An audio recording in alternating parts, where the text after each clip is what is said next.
Sa ngalan ng Ama, ng Anak at ng Espiritu Santo. Amen. Sumainyo ang Panginoon. At sumainyo rin.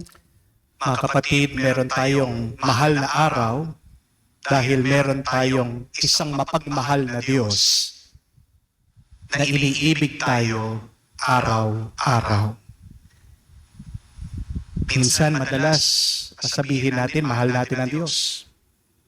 Madalas sinasabi natin, mahal natin ang ating mga pamilya, ang ating trabaho, ang iyong mga asawa. Pero paano mo pinapakita at pinaparamdam ang pag-ibig at pagmamahal na ito? Kung kakaunti lang ang binibigay mo sa iyong pag-ibig at pagmamahal, hindi tunay na pagmamahal yan.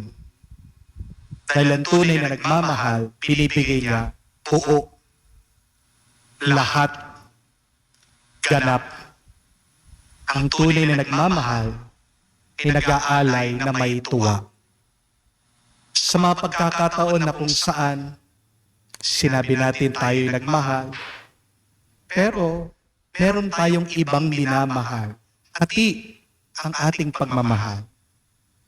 Aminin natin ang ating mga pagkakasala, ang ating kakulangan, hingi tayo ng awad sa Diyos para tayo minsan pa makitang karapat-dapat makatanggap sa mga banal na misteryo.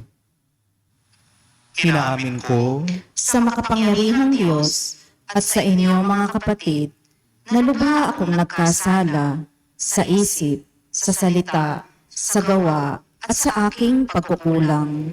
Kaya isinasamo ko sa mahal na Birheng Maria, sa lahat ng mga anghel at mga banal, at sa inyo mga kapatid, na ako'y ipanalangin sa Panginoong ating Diyos. kawan tayo na makapangyarihang Diyos. Patawarin tayo sa ating mga kasalanan.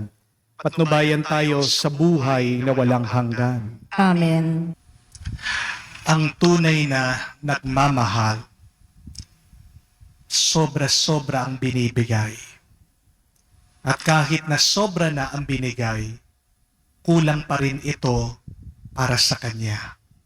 Marami sa atin, pag nagbibigay, hindi naman kasama ang puso. Amen? Marami sa atin, pag nagbibigay, para na lang magkahiwalay. Di po ba? Aminin. Pag meron pong lumalapit sa mga kotse nyo, sa mga sasakyan nyo, nagpapalimos. Pag binigyan mo ba ng barya, kasama ba yung puso mo? Kayo po mga misis, kayo nagtatampo sa inyong mga mister. Pinagluluto mo siya. Pinaglalaba mo siya. Pero tanong ko, nandyan pa rin ba yung puso mo? Ang tunay na nagmamahal ay hindi marunong mangwenta.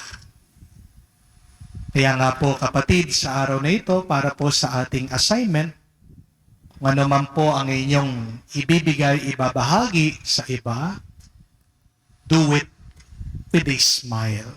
May ngiti. Bawal muna po ang mareklamo ngayong araw.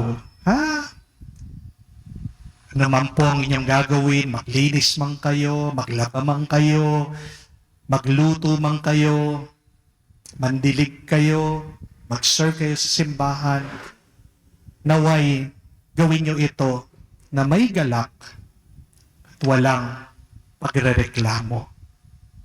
Para po, pag tayo nagbibigay na sobra-sobra, makikita nyo, ang Diyos, nakikita niya yan, sobra-sobra din ang ibabalik niya sa iyo.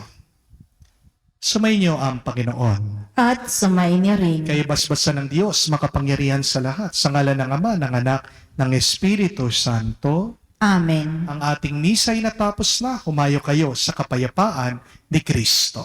Salamat sa Diyos.